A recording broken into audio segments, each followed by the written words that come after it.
नमस्कार दोस्तों, आप सभी का बहुत बहुत स्वागत है। अगर मैं आज सबको कहूँ तो आज कहूँगी हरे कृष्णा। क्यों हम ये कह रहे हैं? क्योंकि आज एक बहुत ख़ास दिन है। जी हाँ, आज इस्कॉन के पूरे 50 वर्ष कंप्लीट होते हैं। ये एक ऐसा स्पिरिचुअल इंस्टीट्यूशन है जो जुलाई 1966 यानी 1966 में स्वामी प्रभुपाद द्वारा स्थापित किया गया था और फाउंड किया गया था। Yes, and when I talk about ISKCON, let me tell you what does it stand for. It stands for the International Society for Krishna Consciousness. ये एक ऐसा इंस्टीट्यूट है जिसने ऑल अक्रॉस द ग्लोब आज अपनी प्रीचिंग्स और प्रिंसिपल्स ना सिर्फ इस्टेब्लिश की हैं बल्कि उसको स्प्रेड भी किया है। लेकिन ये प्रीचिंग्स, ये प्रिंसिपल्स क्या हैं, और बहुत कुछ आज हम जानेंगे इस्कॉन के ऊपर। लेकिन उससे पहले आपको दिखाते हैं एक छोटी सी movie on the journey of ISKCON and all these 50 years so far.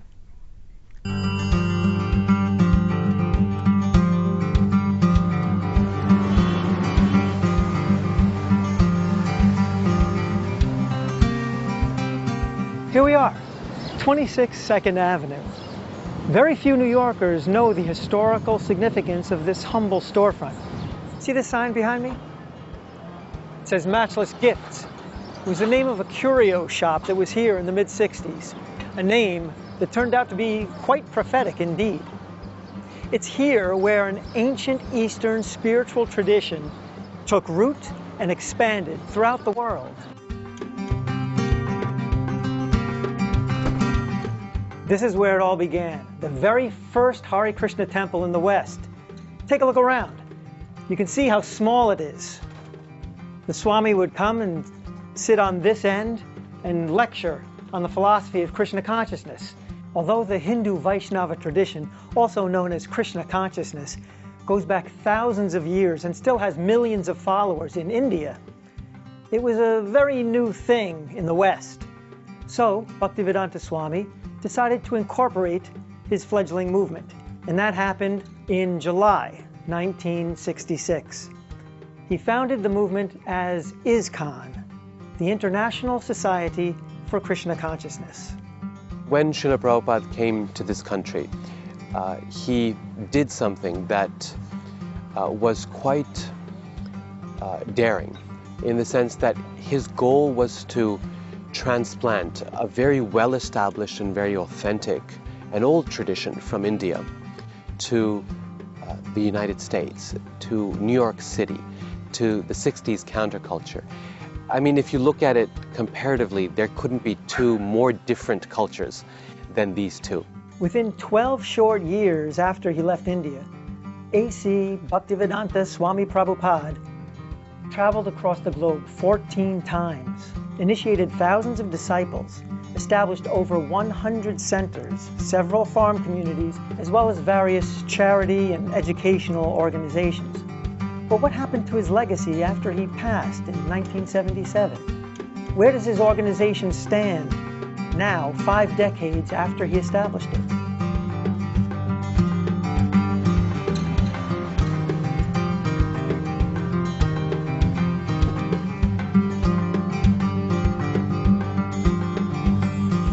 It was underneath this tree on October 9th, 1966, that A.C. Bhaktivedanta Swami Prabhupada held the first recorded outdoor chanting session of the Hare Krishna mantra outside of the Indian subcontinent. Chanting the Hare Krishna mantra is one of the most important activities for Krishna devotees.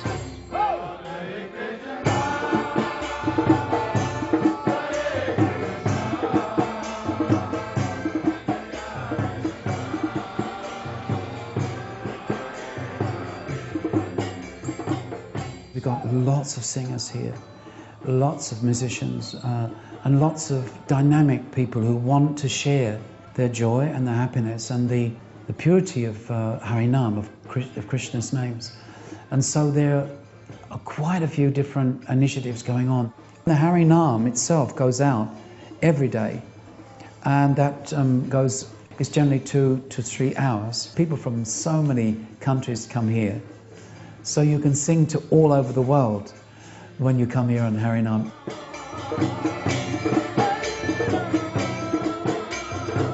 There's Kirtan London. Sometimes they hold 6 to 8 hour kirtans where they invite the general public, anyone who wants to come.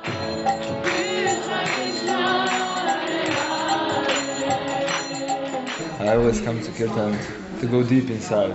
Well, I cried even more than usual. It connects me with happiness. There's been kind of a surge over the last 15 years where we've seen more and more the youth of the Hare Krishna movement are just set alight by their desire to specifically do kirtan.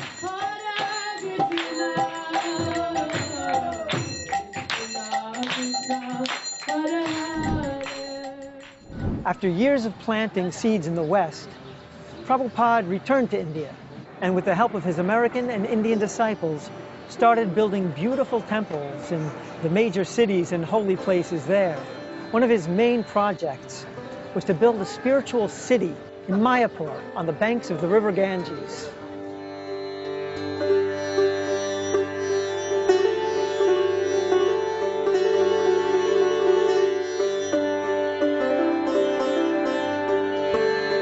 Prabhupada was planning a project that was far bigger than ever had been attempted by anyone else. A temple like this has never been built for hundreds of years. We want to make this like a gem. This temple, the Temple of Vedic Planetarium, can unite the whole world and establish the peace and prosperity all over the world. Well, Mayapur is the home for all devotees. I was born and brought up in England. I was born in Cape Town, South Africa. I was born in Detroit, Michigan, in America. I'm from Brazil. I was born in Bengal. My wife, Maya Pureshwari, is from Ukraine. I originally come from China.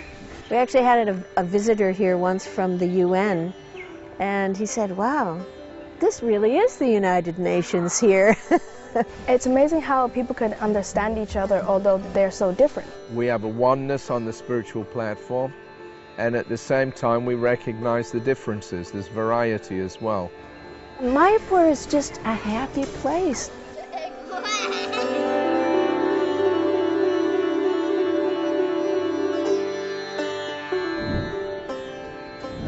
Back in the early days, most of the devotees lived and served inside the temple itself. Nowadays, most devotees have families and have regular jobs. Lawyers, doctors, bus drivers, even actors, like me.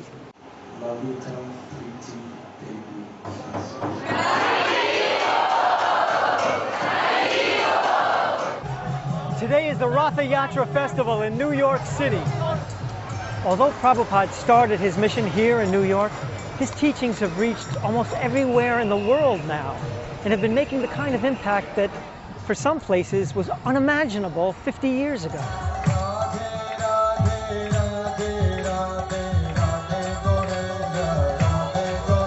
На самом деле, ни разу не была на таком концерте, поэтому очень понравился данный формат.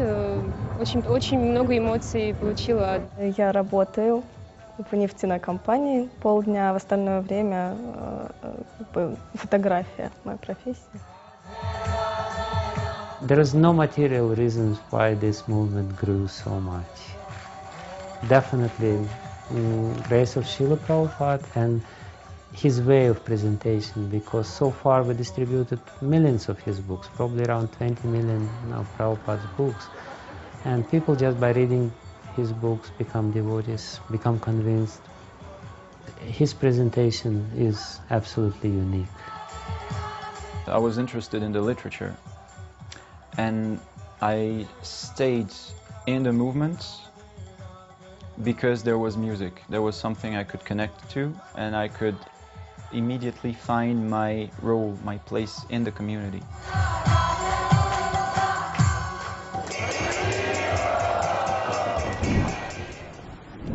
Behind me are a row of colorful tents. Inside of each of them is a different aspect of the central components of the culture of Krishna consciousness. Directly behind me is a booth called Books on Yoga and Meditation. They give the basis of our philosophy. Basically, that we're not this body, we're eternal spiritual souls.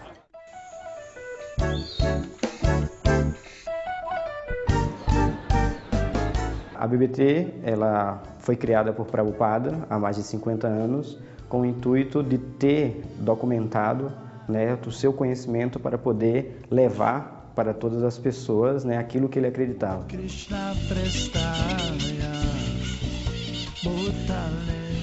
Minha maior alegria na vida é esse serviço de tradução, porque eu sei que eu não estou beneficiando só a mim, mas eu beneficio as pessoas que têm acesso a esses livros.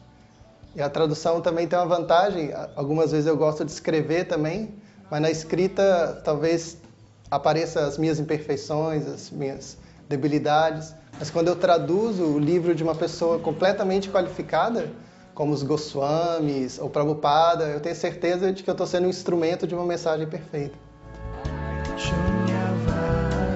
Então, me inspirou muito, né, distribuir livros, porque foi também através dos livros que eu pude mudar de vida, né, mudar meu nível de consciência, né, que mudou completamente a minha vida. Então, eu gosto, né, da ideia de oportunizar isso para outras pessoas, dar isso para outras pessoas, né, algo que foi maravilhoso na minha vida, que outras pessoas tenham oportunidade.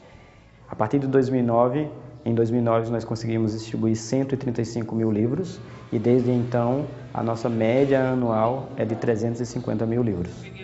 A minha maior felicidade na vida é quando eu vejo que o Prabhupada ele é reconhecido pelo serviço que ele fez e que faz para a humanidade.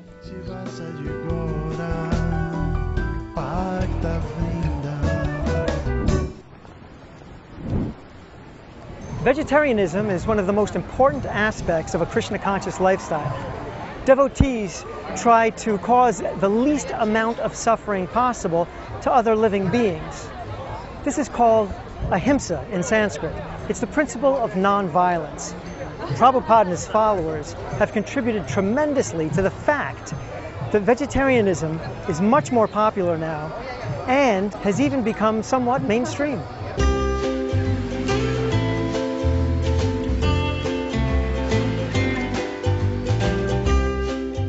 Not that long ago, it was kind of unheard of to have a vegetarian restaurant. And I would dare say that Hare Krishna are probably the first people in Australia to do one. There were teary moments and, you know, a lot of blood, sweat and tears. But, you know, I think if you want to establish something great, you have to go through those kind of crazy processes. And now it's a massive, you know, massive sort of lifestyle choice. If you say clean eating, vegan, all that sort of stuff, now it's embraced. And I think we did a lot of the groundwork for that. It's kind of an exciting new world of vegetarian prasadam distribution.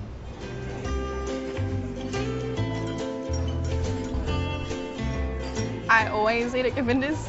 Just a natural routine. The best recipe for people to be happy, I think that developing an attitude of service towards other people. The reason we do what we do and we push every day is the reciprocation we get from the people we're doing it for.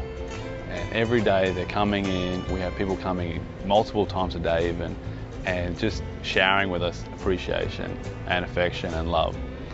I think the Hare Krishnas, that I know them anyway, are really integral to the community at James Street. I think they provide a really beautiful service and they make incredible food.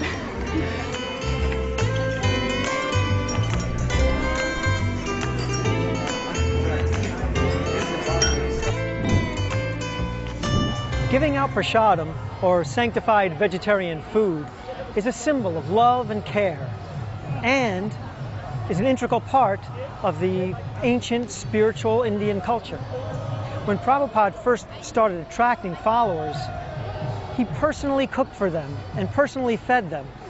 Later on, he asked his disciples to make sure that no one ever went hungry within a 10-mile radius of any ISKCON center.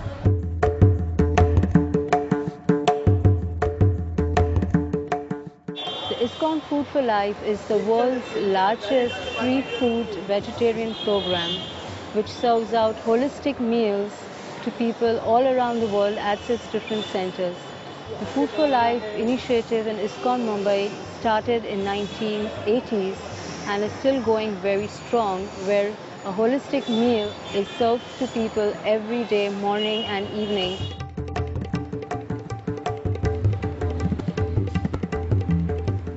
So we started this project in the year 2004. It was a very humble beginning. On the first day, we went to one school which had only 900 students. 11 years down the road, we have set up 20 kitchens in different parts of the country. We have a presence in 8 states, and we are feeding 1.2 million kids every day.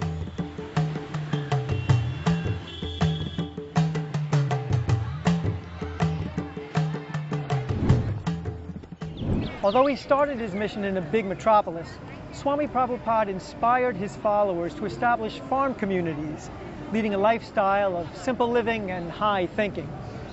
He taught them to respect nature and how to be self-sufficient, living off what the land and the cows provide.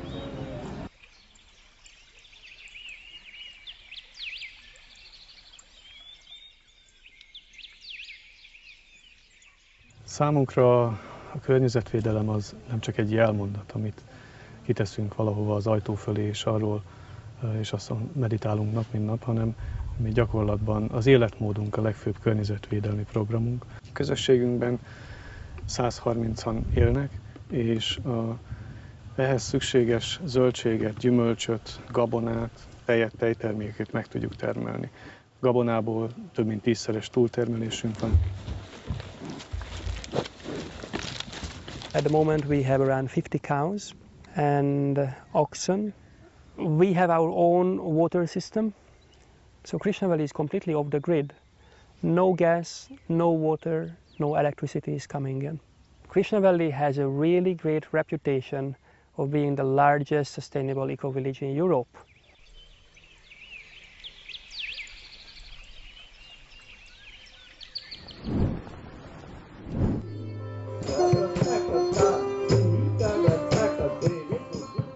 Well, the stage program is winding down. The younger generation is really stepping up, taking on more leadership roles within the society and the organization of running festivals like this one.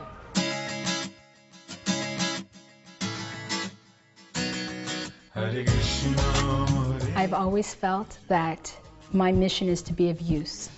I have a teaching degree, so my primary job is teaching. What we really look at is a holistic approach to education. They teach science, they teach mathematics, they teach reading, they teach how to write, they teach reading comprehension, and lots of other stuff, including about Krishna. And so that's why I really like this school. Everything that we do, it's age appropriate, and it's done with the eye of just creating these positive spiritual experiences that they can look back on and want to continue or relive in some way. I want to be an ecologist and save Krishna's trees.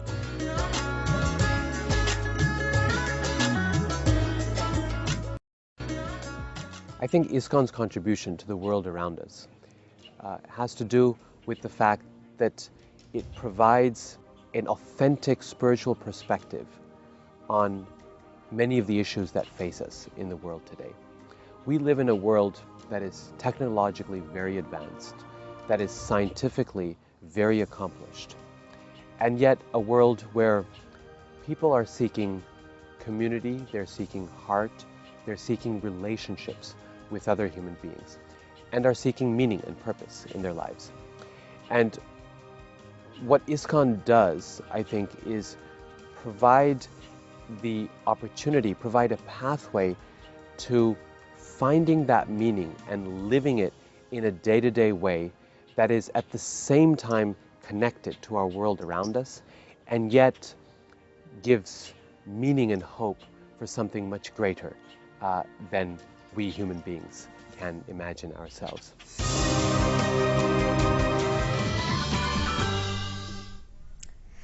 Well, what a beautiful video that was जो आपने अभी देखा ISKCON के ऊपर. और ISKCON आखिर है क्या? ये तो एक छोटी सी मूवी थी, लेकिन अब आपको इसके आगे भी बहुत कुछ हम बताने वाले हैं कि आखिर ISKCON ने जो इंस्टीट्यूट बना है ये है क्या और इसके साथ साथ कब से ये एग्जिस्टेंस के अंदर आया. आज हमारे साथ इस सब के ऊपर बातचीत करने के लिए एक बहुत ही खास शख्स यहाँ पर मौजूद हैं जो खुद ISKCON टेम्पल के इनफैक्ट प्रेसिडेंट हैं और इसके साथ साथ वो सेक्रेटरी ICC के भी हैं, केशव मुरारी दास जी. नमस्कार, हरे कृष्णा. केशव जी, अभी हमने देखा ये पूरी 20 मिनट की एक छोटी सी हमने पिक्चर दिखाई अपने दर्शकों को आज की इस्कॉन टेम्पल, या कहना चाहिए इस्कॉन जो एक स्पिरिचुअल इंस्टीट्यूट है क्या है। 50 वर्ष हो चुके हैं, लेकिन आज भी मेरा मानना है दुनिया के अंदर या भारतवर्ष के अंदर बहुत सारे ऐसे लोग हैं जिनको आखिर में इस्कॉन क्या है ज़्यादा नहीं पता है। आज थोड़ा सा इस बात पर और आप विस्तार से लाइट डालें। देखिए, इस्कॉन जो है पिछले 50 साल पहले जी इस्टेब्लिश हुआ और इसके फाउंडर आचार्य थे एसी भक्ति वेदांत स्वामी प्रभुपाद। 50 सालों में आज इस्कॉन ने जो काम किया है वो हम देख सकते हैं, लगभग 700 से भी ज़्यादा मंदिर बना चुके हैं। इसमें फार्म्स हैं, इसमें रेस्टोरेंट्स हैं, इसमें स्कूल्स एंड कॉलेजेस हैं। 50 साल में जो हमने कोशिश करी, अभी तक तो हम लोग हर मेन सिटीज़ में हैं वर्ल्ड की, और अब धीरे धीरे प्रचार क्योंकि बढ़ता जा रहा है और हम छोटे टाउन्स की तरफ जा रहे हैं, विलेजेस की तरफ जा रहे हैं, क्योंकि ज़्यादातर जनरली गांव के लोग शहर को फॉलो करते हैं, शहर मेन सेलिब्रिटीज़ को फॉलो करता है, और देश के लोग जो हैं ज़्यादातर अमेरिका ब्रिटेन जिनमें क्या चल रहा है उसको फॉलो करते थे। कारण ये भी था, जब भक्ति सिद्धांत सरस्वती महाराज जो कि प्रभुपाद जी के गुरु थे, उन्होंने उनको पहली ही मुलाकात में बोला था कि आप वेस्ट जाओ और चैतन्य महाप्रभु की वाणी को वहाँ फैलाओ, पहली ही मुलाकात में। और जब प्रभुपाद जी अमेरिका गए, एक कार्गो शिप से गए थे, उनके पास खाली 40 रुपये थे, और 40 रुपये लेकर वो अमेरिका गए। न्यूयॉर्क में उन्होंने प्रचार शुरू किया, और बाउरी स्ट्रीट नाम की एक जगह थी जहाँ पर सारे हिप्पीज़ जो थे, जो चरस गांजा लेते थे, LSD लेते थे, और गवर्नमेंट की पॉलिसी से जो खुश नहीं थे, वियतनाम और अमेरिका में युद्ध चल रहा था, तो वो लोग सड़कों पर ही खाना पीना रहना सोना करते थे। तो प्रभुपाद ने किसी तरह वहाँ पर जगह मिली, वहाँ कीर्तन शुरू किया। टॉम्स्किन पार्क है वहाँ पर, जिस पेड़ के नीचे प्रभुपाद ने कीर्तन शुरू किया, और आज उस पार्क को जो है पूरा बाउंड्री करके अमेरिकन गवर्नमेंट ने रिकॉग्नाइज किया है, और उसमें लिखा है this is the tree from where Hare Krishna movement begin. तो प्रभुपाद जी ने वहाँ से शुरू किया, 700 केंद्र बने, और आज जो है धीरे धीरे प्रचार हमारा गाँवों की तरफ भी बढ़ता जा रहा है। बहुत खूबसूरत। लेकिन जब आप इस्कॉन की बात करते हैं, आपने बताया कब से ये शुरू हुआ, स्वामी प्रभुपाद जी थे जिन्होंने इस पूरे स्पिरिचुअल इंस्टीट्यूट की शुरुआत करी एक तरह से। तो इस इंस्टीट्यूट की जो बेसिक उद्देश्य है और जो प्रिंसिपल्स हैं, जो प्रीचिंग्स हैं, जो आप लोग आज सिर्फ भारत में नहीं भारत के बाहर भी कर रहे हैं, वो क्या है, इसकी नींव क्या है? देखिए, कब से बताया जाता था कि हमारा सनातन धर्म है। भारत देश में भी सनातन के फॉलोअर्स बहुत हैं, लेकिन इसकी जो नीड थी उस समय, लोग धर्म को ठीक से समझ नहीं पा रहे थे, शास्त्र पढ़ते नहीं थे, इसलिए लोग कंफ्यूज ज़्यादा थे। वेस्ट में भी यही था, वेस्ट में लोग चाहे वो बाइबल के बेस पे जिए चाहे दूसरे ग्रंथ में, लेकिन वो उसको एज इट इज़ फॉलो नहीं कर पा रहे थे, उनकी टीचिंग्स को नहीं ले पा रहे थे। जब प्रभुपाद जी अमेरिका गए तो उन्होंने सबसे पहले जो कलयुग का युग धर्म है, जैसे 4 युग होते हैं, इस समय हम जिस युग में हैं ये कलयुग है, ये 4,32,000 वर्ष तक रहेगा। इससे पीछे द्वापर युग था, जब भगवान कृष्ण धरती पर थे, तो वो था 8,64,000 वर्षों तक। उससे पिछला जो युग था वो त्रेता युग था, वो था 12,96,000 वर्ष तक, और उससे पीछे था सतयुग, जिसे 17,28,000 वर्ष तक रहा। सतयुग में विधि बताई गई शास्त्रों में ध्यान, मेडिटेशन, कृतो ध्यायतो विष्णु, त्रेतायाम यजतो मुखी। त्रेता युग में सैक्रिफाइस शुरू हुई, और द्वापर युग में अर्चन विधि शुरू हुई। लेकिन ये बताया इस वर्ष में कलो तद हरि कीर्तनात्, मतलब डिलीवरेंस के लिए, मोक्ष के लिए, भगवान के प्रेम के लिए अगर किसी को कलयुग में भक्ति करनी है तो कलयुग का जो मेथड है वो है हरि का कीर्तन। तो प्रभुपाद जी ने स्क्रिप्चर्स को एज इट इज अपनी लाइफ में उतारा, स्क्रिप्चर्स को ट्रांसलेट किया, अपने पर्पस दिए, और उन सबको लेकर गए अमेरिका, और वहाँ पर जाकर उन्होंने अब वैदिक शास्त्रों को ही प्रचार किया, उसी के बेसिस पे लेक्चर दिए और हरे कृष्णा कीर्तन शुरू किया। इस कीर्तन की शक्ति इतनी थी क्योंकि कृष्ण और कृष्ण का नाम एक ही है। तो इस फेथ के साथ प्रभुपाद जी जब अमेरिका में थे तो उन हिप्पीज़ के बीच में जब कीर्तन शुरू किया, उनको डिस्कोर्सेस दिए, तो धीरे धीरे उनको समझ आने लगा। उनको लगता था कि हम लोग जो हैं ये चरस पीते हैं, गांजा पीते हैं। प्रभुपाद ने पूछा आप ये क्यों लेते हो? तो उन्होंने बोला कि सर हम लोग इसलिए लेते हैं ताकि टू स्टे हाई, इसको पीने के बाद सब भूल जाते हैं, we feel that we are high. तो प्रभुपाद ने कहा मेरे पास भी कुछ ऐसा है, उसको लेने के बाद you will stay high for ever. तो उनको लगा कि अच्छा ऐसा है तो हम भी आएंगे आपके क्लासेस में। तो प्रभुपाद जी बैठते थे, अपने हाथ से कुकिंग करते थे, रसगुल्लास बनाते थे, और लेक्चर और कीर्तन के बाद उनको सर्व करते थे।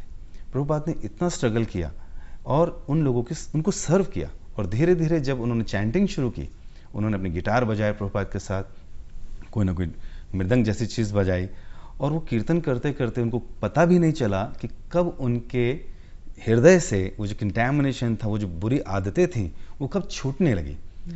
और वो धीरे धीरे छूटते छूटते वो इतने शुद्ध हो गए, उन्होंने प्रभुपाद से इनिशिएशन लिया।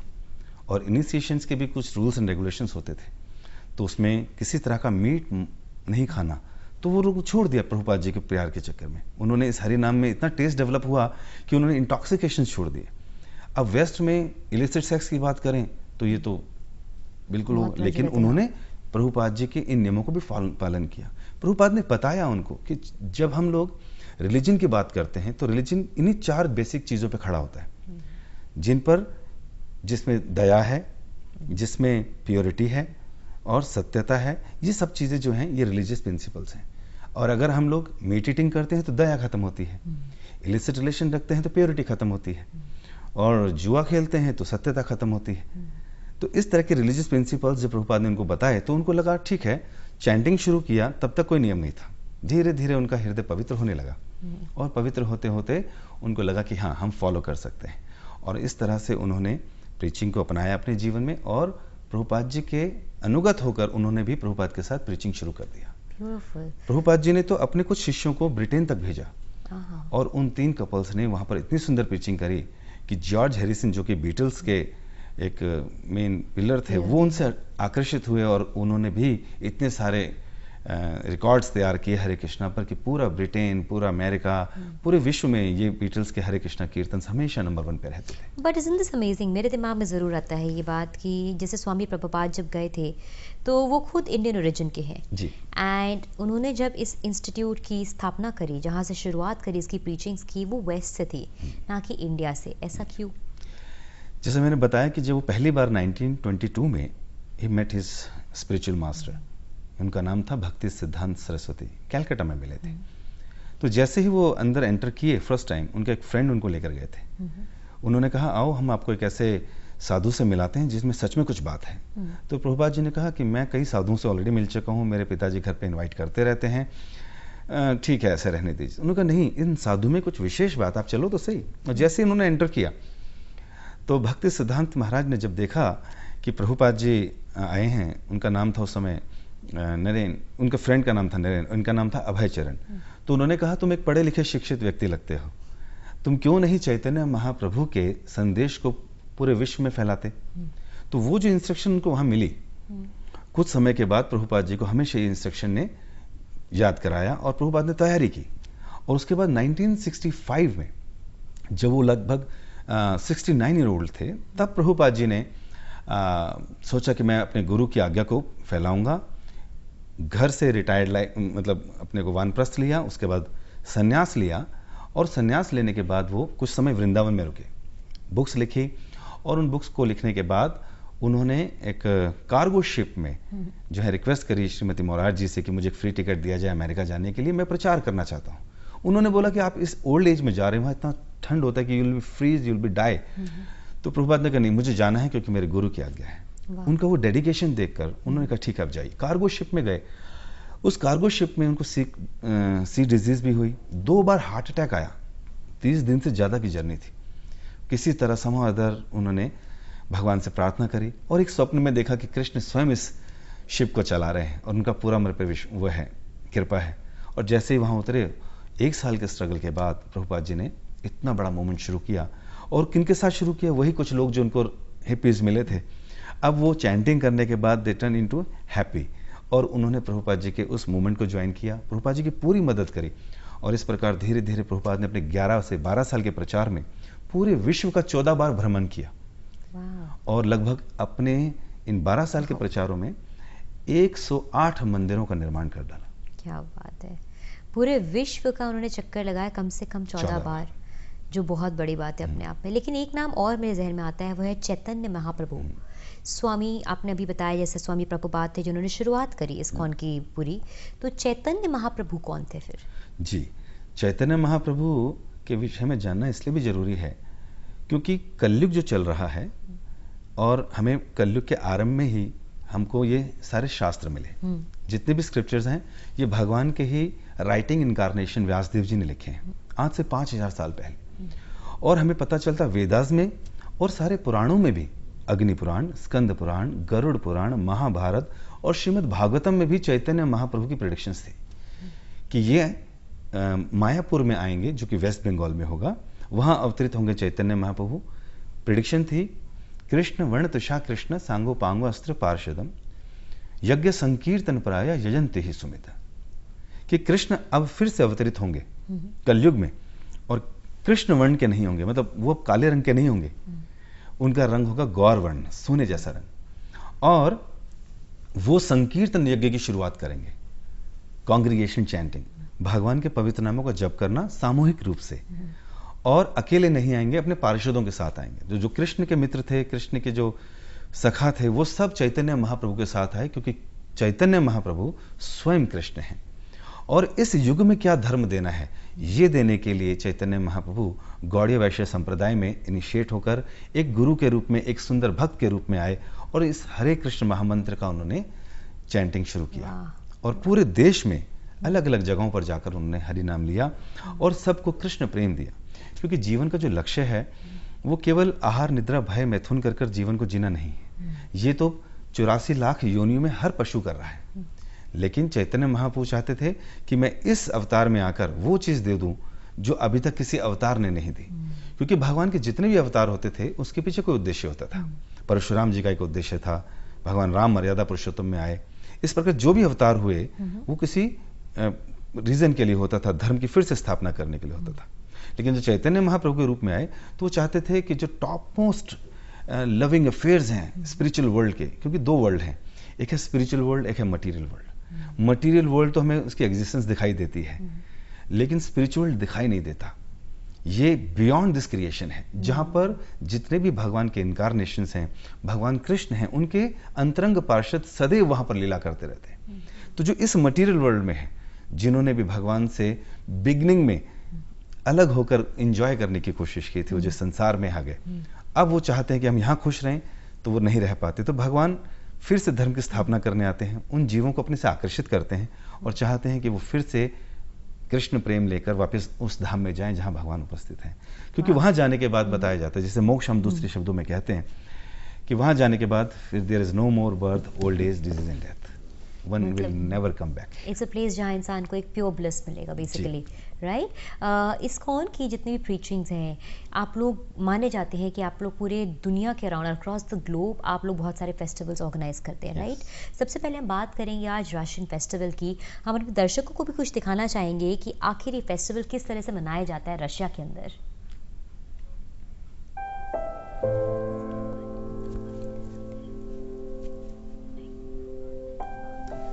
सो हम चाहेंगे यहाँ पर कि आप थोड़ा सा बताएं, जो इस समय स्क्रीन पे हम देख भी रहे हैं रशियन फेस्टिवल, आप कहते हैं कि यहाँ पर इस्कॉन की जो मान्यता है, जो पूरी प्रीचिंग्स हैं, बहुत अच्छे से यहाँ के लोग मान रहे हैं, अब मानते हैं। It's just not a part but completely a part of the living culture today, right.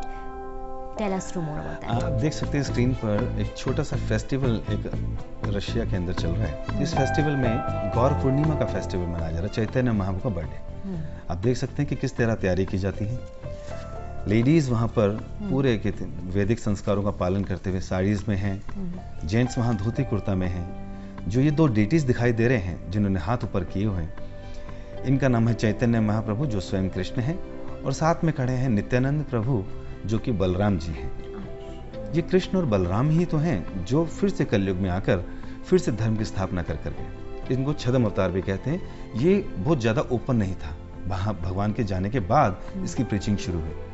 Chaitanya Mahaprabhu ने कुछ प्रेडिक्शन भी की थी। उन्होंने कहा था पृथ्वी ते याचे नगर आदि ग्राम सर्वत्र प्रचार होय गुमो, कि पृथ्वी पर जितने भी नगर और गांव, every town and village my name will be spread, और एक ऐसा मेरा सेनापति आएगा जो ये काम कर कर दिखाएगा। इसका मतलब क्या है, भागवतम चैतन्य महाप्रभु के बारे में बता रहा है कि वो भगवान है और युग धर्म की स्थापना करेंगे। जब चैतन्य महाप्रभु आ रहे हैं तो कह रहे हैं मेरा एक ऐसा सेनापति आएगा जो पूरे विश्व में भगवान का चैतन्य महाप्रभु का नाम फैलाएगा, और वो थे एसी भक्ति वेदांत स्वामी प्रभुपाद। तो उन्होंने जो है ये कल्चर शुरू किया, इन्होंने वो प्रीचिंग शुरू करी, और आज हम देख सकते हैं लगभग 700 केंद्र बन चुके हैं इस्कॉन के, और उनमें हर जगह चैतन्य महाप्रभु का फेस्टिवल मनाया जाता है, जन्माष्टमी मनाई जाती है, बलराम जयंती मनाई जाती है, राधाष्टमी मनाई जाती है। वो सारे फेस्टिवल जो हमारे वेदों में हैं या शास्त्रों में हैं, पुराणों में हैं, उन सबको फेस्टिवल्स को मनाया जाता है। इस फेस्टिवल में आप देखेंगे कि सब लोग हरे कृष्णा कीर्तन कर रहे हैं, झूम रहे हैं, और ये जो ब्लिस है, ये जो आनंद है, ये कोई टेम्परेरी नहीं है, ये लोग अंदर से फील कर रहे हैं। इन लोगों को नाचने के लिए कोई पैसे नहीं मिलने वाले, इन लोग ये हृदय से नाच रहे हैं, और इसके पीछे उद्देश्य है कि हम भगवान को प्रसन्न करें। माताएं बच्चों को शुरू से ही उस कृष्ण कल्चर देना शुरू करती हैं, बच्चे नाचते हैं, बच्चे झूमते हैं, अभी से उस कृष्ण कल्चर को समझकर भगवान से किस प्रकार प्रेम किया जाए वो कल्चर को सीखते हैं। मृदंग बजा रहे हैं, करताल बजा रहे हैं, गलों में सबके कंठी है, साड़ी पहनी है, धोती कुर्ता पहना, शिखा है। ये कल्चर वैदिक कल्चर था जो हजारों वर्षों से हमारे देश का था, लेकिन हमारे देश में लोग ज़्यादातर कंफ्यूज रहे, क्या करना है, किसको माने, भगवान, इतने सारे भगवान हैं, तो ज़्यादातर कंफ्यूज होने की वजह से लोगों को नहीं पता था और हर चीज़ इम्पोर्टेड लेने की आदत थी। लेकिन जब प्रभुपाद जी ने वेस्ट में इस्कॉन स्टैब्लिश किया, कल्चर स्टैब्लिश किया, तो वेस्ट से जब ये कल्चर यहाँ आया तो लोगों को लगा यस, हम लोग जो हैं ये इम्पोर्टेड चीज़ को लेंगे। तो बहुत लोगों अच्छी ने इनफैक्ट आपने बहुत अच्छी बात बोली जो हम देख भी रहे थे स्क्रीन पे। लेकिन कई बार ये भी कहा जाता है कि इस्कॉन जो है, जो ये इंस्टीट्यूट है, ये एक अमेरिकन इंस्टीट्यूट है। क्या ये सही बात है कि कहना कि अमेरिकन, बिकॉज इसकी एस्टैब्लिशमेंट भी वेस्ट में ही हुआ सबसे बिल्कुल पहले। बिल्कुल। देखिए, हमने बताया ना, गौड़ीय, ये हमारा जो संप्रदाय है ब्रह्म माध्व गौड़ीय संप्रदाय है। भगवान श्री कृष्ण ने 4 संप्रदाय शुरू किए बिगिनिंग में। उसमें एक ब्रह्मा जी से चला रहा है, एक लक्ष्मी जी से, एक शिव जी से और एक 4 कुमारों से। तो इस्कॉन जो है ये ब्रह्मा जी से जो संप्रदाय चला रहा है, ब्रह्म माध्व गौड़ीय संप्रदाय, वो पूरा डिसाइप्लिक सक्सेशन है। और उसी में चैतन्य महाप्रभु आए जिन्होंने माधवेंद्रपुरी जी को अपना स्पिरिचुअल मास्टर स्वीकार किया, और फिर उन्होंने भी कई लोगों को इनिशिएट किया। और प्रभुपाद जी जो हैं वो उन्हीं के लाइनेज में हैं, उसी में। तो अगर प्रभुपाद जी जब गौड़ीय माध्व संप्रदाय से हैं और भक्ति सिद्धांत महाराज जी भी वहीं से थे, तो उनकी इंस्ट्रक्शन का जब पालन हुआ, तो प्रचार तो यहाँ भी हो रहा था हमारे देश में।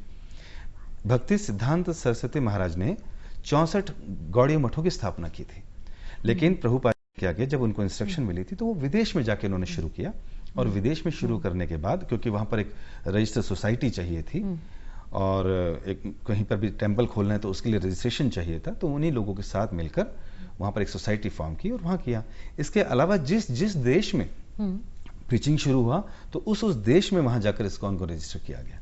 ऐसा नहीं है कि ये सोसाइटी अमेरिका में स्टैब्लिश हुई, ये अमेरिकन सोसाइटी होगी, जी नहीं। ये जिस भी देश में जाएंगे, जहाँ पर भी हमने रजिस्टर किया, ये उस देश में लीगली रजिस्टर्ड है। और हर देश का हर टेम्पल इंडिविजुअली अपना रिपोर्ट्स, अपना इनकम टैक्स रिपोर्ट अपने देश में भेजता है और टेम्पल मेंटेन किया जाता है। सिंस ये वेस्ट में एक तरह से देखा जाए इसकी शुरुआत हुई है, तो लंदन में भी आप लोग एक फेस्टिवल ऑर्गेनाइज करवाते हैं, राइट? थोड़ी सी उस फेस्टिवल के बारे में भी हमें बताएं, उसकी अभी मान्यता कुछ जो दिन है। पहले एक बड़ा अच्छा फेस्टिवल हुआ था, जिसमें कि वहाँ के प्राइम मिनिस्टर कैमरन जी हैं, वो वहाँ पर आए थे। तो उसका एक छोटा सा वीडियो मैं चाहूँगा कि आप जरूर देखें। ये जो हैं, देख सकते हैं आप डिवोटीज किस प्रकार से तैयारी करते हैं।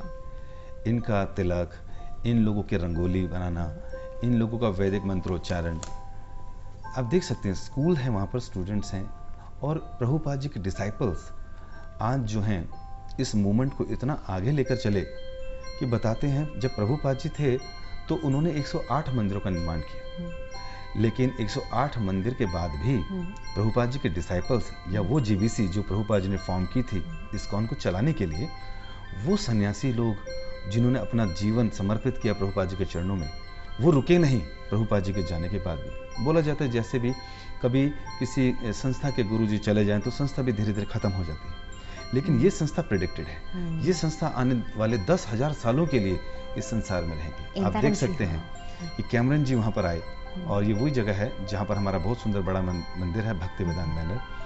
वहाँ पर हमारे जो वर्शिपेबल जितने भी हमारे सन्यासी गुरु हैं, उन्होंने उनको वेलकम किया, क्योंकि देश के प्राइम मिनिस्टर हैं ये।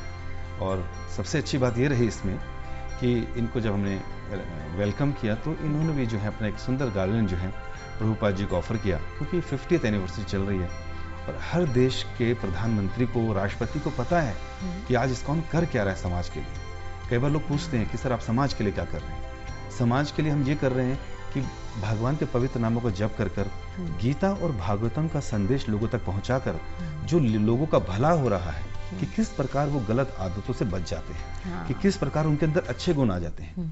बताया जाता है अगर कोई अच्छा भक्त है तो वो 1000 के नोट के बराबर है। आहा, क्या बात है। 1000 के नोट के अंदर आपको 500 का नोट भी मिलेगा, 100 का भी मिलेगा, 50 का भी मिलेगा, 20 का भी मिलेगा।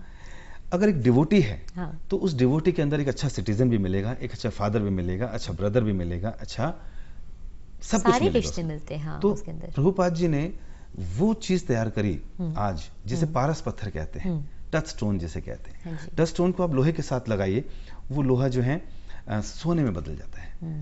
तो प्रभुपाद जी ने अपने डिसाइपल्स को टच स्टोन बना दिया। वो जिसको भी टच करते हैं या जहां भी प्रीचिंग करते हैं, उन लोगों के जीवन में सुख आ जाता है, शांति आ जाती है और वो भक्त बन जाते हैं। वाह, क्या बहुत बहुत खूबसूरत बात इनफैक्ट बोली गई है।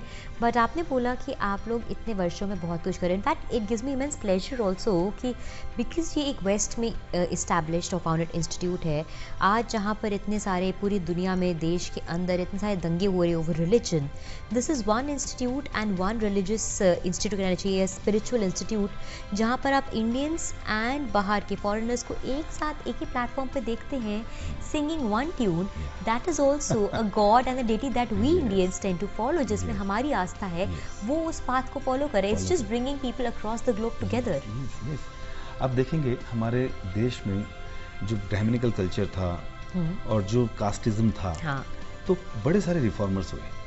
उन्होंने कोशिश करी जो हमारी पुरानी रीतियां थी उनको ठीक करें। उन्होंने काफी टाइम सेक्रीफाइस किया अपना उन सब रिचुअल्स को ठीक करने में। लेकिन हम देखते हैं उसके बावजूद भी कहीं ना कहीं जात पात, ऊंच नीच, भेदभाव चलता ही रहता है। लोग कहते थे हमारे कुएं से पानी मत पीजिए, कोई कहता था आपकी परछाई हमारे ऊपर नहीं पड़नी चाहिए। तो इस कल्चर ने बड़ा नुकसान किया हमारे धर्म का। लेकिन प्रभुपाद जी ने जिस कल्चर को दिया, प्रभुपाद जी ने भगवत गीता और भागवतम के आधार पर प्रीचिंग दी। उन्होंने कहा कि जिस शरीर के अंदर हम हैं, वास्तव में शरीर हमारी परमानेंट आइडेंटिटी नहीं। We are in the body, we are not this bodies. तो जब उन्होंने बताया कि हम ये शरीर नहीं, शरीर के अंदर आत्मा है, तो ये आत्मा है भगवान का अंश। अब यही आत्मा आप अगर कुरान पढ़ेंगे तो उस रूह के नाम से जानी जाती है। सही बात है। यही आत्मा आप बाइबल पढ़ेंगे तो ये सोल के नाम से जानी जाती है। उन्हीं परमात्मा को कुछ लोग अल्लाह कहते हैं, उन्हीं परमात्मा को कुछ लोग गॉड कहते हैं, और वही डिस्क्रिप्शन भगवत गीता में कृष्ण कहते हैं कि ये सब का जो है सोर्स मैं हूं, सभी आत्माएं मुझसे प्रकट हुई हैं। तो हम लोगों का केवल प्रभुपाद जी का जो संदेश था वो यही कि हम ये शरीर नहीं है, क्योंकि जब तक हम अपने को शरीर मानते हैं तो भेदभाव होता है। मैं इस देश को बिलोंग करता हूँ, मैं इस धर्म को बिलोंग करता हूँ, और इस प्रकार हर व्यक्ति अपने को आगे ले जाने की जगह कंपेयर करता है, और फिर कंपेरिजन से लड़ाई होती है, एनवी होता है, गुस्सा आता है, संघर्ष होता है, कम्युनल वार्स होती हैं। आज पूरे संसार में जो लड़ाई और झगड़े हो रहे हैं, उसकी सबसे बड़ा जो उसका कह सकते हैं मूल कारण है वो ये कि लोग ये नहीं जानते हम हैं कौन।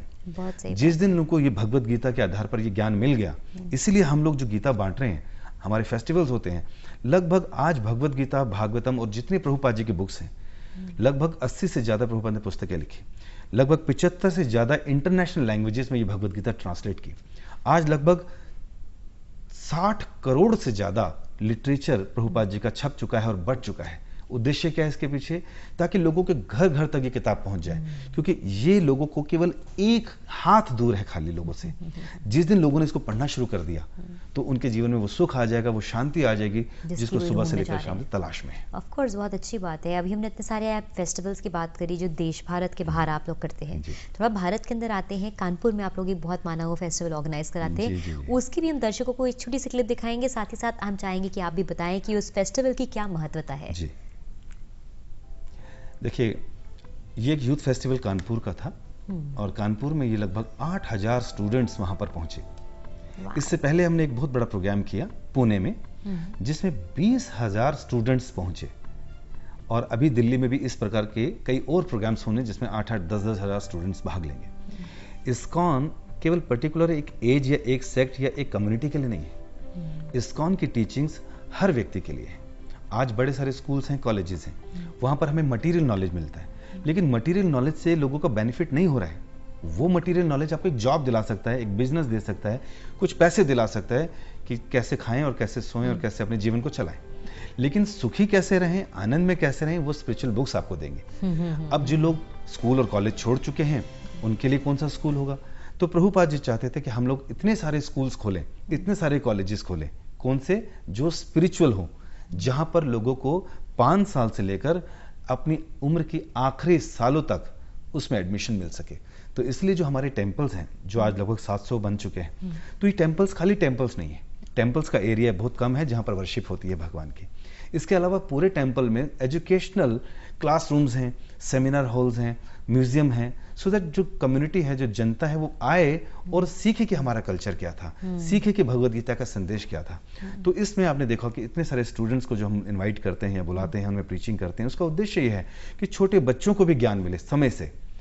अगर बच्चे को, जैसे एक छोटा पौधा होता है, उसको बढ़ाना चाहते हो, अगर बचपन से गलत निकल गया तो आप उसको सीधा नहीं कर सकते बड़े होने पर। बच्चों की उम्र एक ऐसी उम्र होती है जिस समय आप सही समय पर सही ज्ञान, सही नॉलेज, सही संस्कारों के साथ उसको बड़ा करें, तो वो आने वाले समय पर इस कंट्री के लिए कुछ कंट्रीब्यूट कर सकता है। हमारे देश के प्रधानमंत्री नरेंद्र जी मोदी जी ने जब जापान गए तो बस भगवत गीता बांटी और क्या बोला कि मेरे पास इससे अच्छी चीज देने के लिए नहीं है और आपके पास इससे अच्छी चीज लेने के लिए नहीं है। क्या आप सोच सकते हैं कि एक देश का प्रधानमंत्री, मतलब राजा, किसी को ये बोले कि मेरे पास इससे कीमती चीज नहीं है और आपके पास लेने के लिए इससे अच्छी चीज नहीं है, तो कितनी महत्वपूर्ण वो चीज होगी। तो बच्चों को, गर्ल्स के लिए हमारे पास प्रोग्राम है, यूथ के लिए हमारे पास प्रोग्राम है जो हम कर रहे हैं, इतने बड़े बड़े कांग्रेगेशन, जो गृहस्थ लोग हैं, उनके लिए हमारे पास लगभग 4000 हर रोज वीकली प्रोग्राम चलने वाले हैं पूरे देश में। आप जब बात जैसे कर रहे हैं, जो एजुकेशनल इंस्टीट्यूट की बात कर रहे हैं कि मंदिर के अंदर भी एजुकेशनल इंस्टीट्यूट्स हैं, क्या इसी का कनेक्शन गुरुकुल के साथ है कि Gurukul is a different concept all together? Gurukul जो है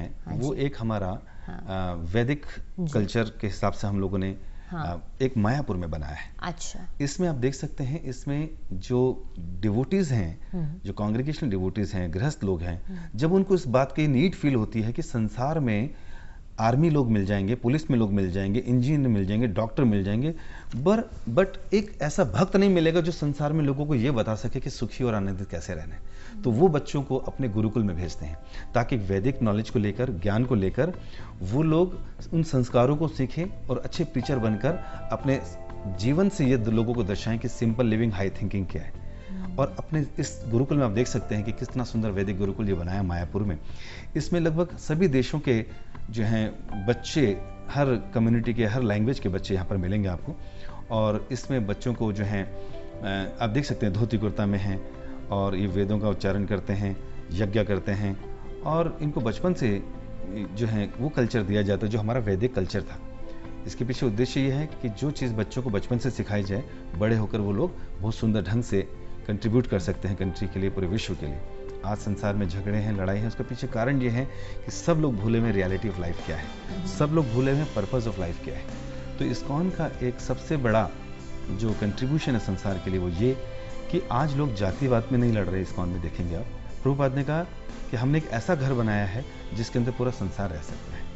आज हमको पता चलता है कि अमेरिका में लड़ाई हो जाती है, अगर किसी निगरों को मार दिया जाए, फिर निगरों कुछ पुलिस वालों को मार देता है। क्यों है ये रंग भेद की स्थिति? क्यों लड़ रहे हैं लोग? कलर से लड़ रहे हैं। प्रभुपाद जी कहते थे स्किन डिजीज है।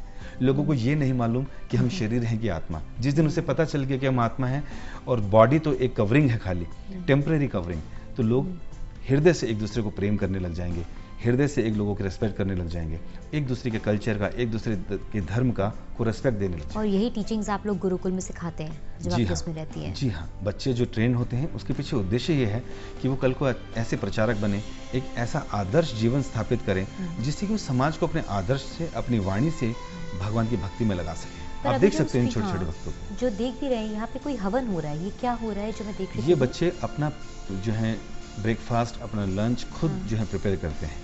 ये लोग पूजा, हाँ जी हाँ, छोटे छोटे बच्चे हैं, आप देख सकते हैं, और यज्ञ की जो है तैयारी करते हैं। ये लोग जो हैं यज्ञ करते हैं, ये डीटी वर्शिप करते हैं। ये लोग अपना भोजन खुद बनाते हैं। 3-4 बजे सुबह उठना, उसके बाद पूरा दिन स्पिरिचुअल एंगेजमेंट्स, उसके बाद ये लोग तीर्थों में जाना और इस कल्चर को फैलाना, हर जगह जाके प्रचार भी करते हैं। इनके कीर्तनियास बहुत अच्छे होते हैं, ये हर तरह के इंस्ट्रूमेंट्स को बजाना जानते हैं, इनके पास हर तरह की फिलोसफिकल अंडरस्टैंडिंग बहुत अच्छी होती है। आप इनके किसी भी छोटे बच्चे से बात करेंगे तो आप देखेंगे, हैरान हो जाएंगे कि किस तरह का कल्चर इनके अंदर है। इसी लाइन में हम लोगों ने कई स्कूल्स भी खोले हैं और वो CBSE या जो ICS बोर्ड है उससे भी एफिलेटेड है। और उन स्कूल्स में हमारा जो उद्देश्य है वो ये कि हम बच्चों को मटेरियल नॉलेज के साथ साथ स्पिरिचुअल नॉलेज, वो संस्कार, वो वैल्यू एजुकेशन भी दें। अभी दिल्ली में हम कोशिश करने वाले हैं कि लगभग सभी स्कूल्स को इनवाइट कर रहे हैं कंपटीशन को लेकर, जिसमें स्पिरिचुअल कॉन्टेस्ट रहेगा, जिसमें बच्चों को हम लोग गिफ्ट भी देंगे। इससे वो बच्चे स्पिरिचुअल बुक्स को पढ़ेंगे, उसमें एग्ज़ाम भी देंगे।